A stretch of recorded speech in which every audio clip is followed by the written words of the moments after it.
Thank you, President McLemore. It's not often a Methodist minister gets to introduce a Presbyterian minister, but that is happening this afternoon. It's not often we in the 21st century get to welcome a guest from the 18th century. And it's probably unprecedented in the 99-year history of the Rotary Club number 31 in Denver that we have someone as accomplished as our speaker is, and we have today.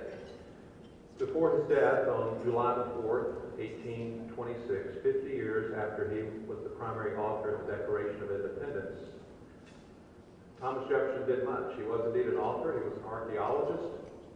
He was an inventor. He was a paleontologist. He was a musician. He was not a humorist, apparently. He served as the governor of Virginia. He served his country as a minister to France. He served as Secretary of State, Vice President, and 2 terms as President of the United States. He's the only president in the history of this country to serve 2 terms and never veto a bill. He was also the only president to ever found a university, the University of Virginia.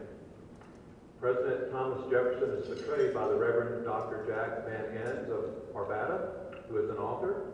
He is a pastor, he's a scholar, a teacher, he's the executive director of creative growth. You'll find on your table this afternoon a blue sheet with contact information. You may will Thomas Jefferson or Jonathan Edwards to come, be in your congregation or other setting along the way. Please join me in welcoming the 3rd President of the United States of America, the Honorable Thomas Jefferson.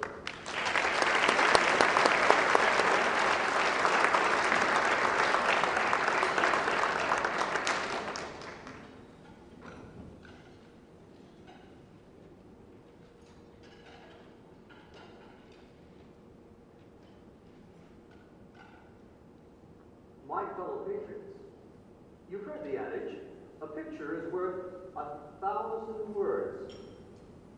My theme in words is very simple. Yes, I believe in the separation of church and state, but I did not believe in the strict separation of religion and government. And you say, Mr. Jefferson, President, you speak out of both sides of your mouth at the same time. You say, on this side, that you believe in the separation of church and state, and then you take it back. You do not believe in the separation of religion and government. How can that be? I present to you 3 pictures.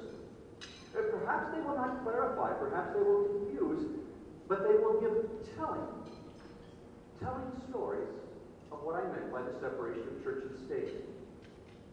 The first picture, focus with me, let it be deeply etched upon your memory. It happened on New Year's Day, in the morning, 1802, the first New Year's Day that I was in the President's house. We did not call it the White House in my administration. I opened up the great doors of the President's house, and there, ringing the President's house and going very, very far down the lane, were a multitude of people.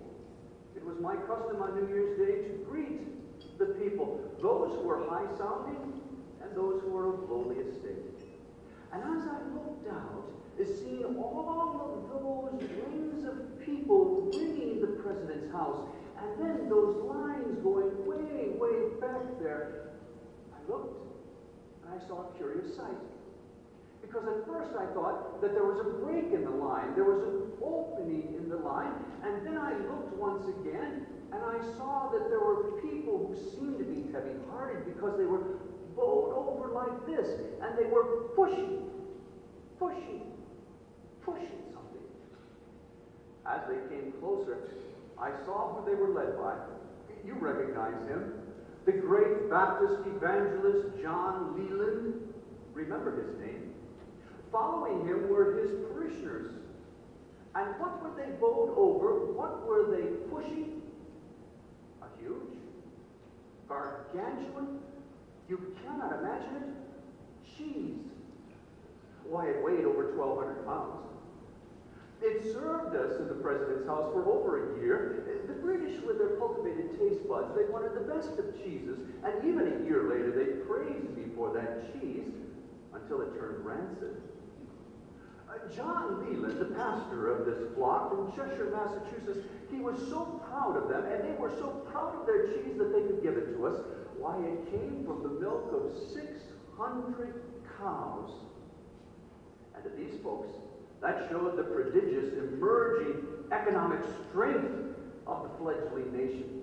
There was hope in the future because those cows were producing. That is the first picture.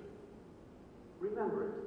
And not so much for the giant cheese, but remember that pastor, John Leland.